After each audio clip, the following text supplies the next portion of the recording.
Siap-siap bakal ada bandara baru di Provinsi Sulawesi Selatan atau Sulsel. Bandara Bira akan dibangun di Kabupaten Bulukumba. Hal ini terus diupayakan pemerintah Kabupaten Bulukumba maupun pemerintah Provinsi Sulawesi Selatan. Kepala Dinas Perhubungan Sulsel Andi Erwin Terwo mengaku koordinasi bersama dengan Kementerian Perhubungan atau Kemenhub terus berjalan. Pembahasan mengenai anggaran begitu penting sebab dibutuhkan bantuan anggaran dari pemerintah pusat. Sementara untuk lokasinya berada di Desa Ara dan Desa Caraming, Kecamatan Bonto Bahari. Tipe bandara wisata pun disiapkan mengakomodir mobilisasi wisatawan. Informasinya lahan sekitar 80 hektar sudah disiapkan. Feasibility study juga disiapkan agar bandara ini tepat sasaran.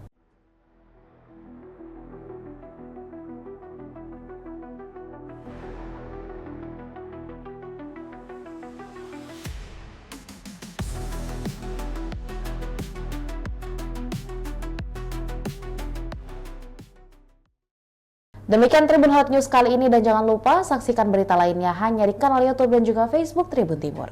Download Tribun X sekarang, menghadirkan lokal menjadi Indonesia.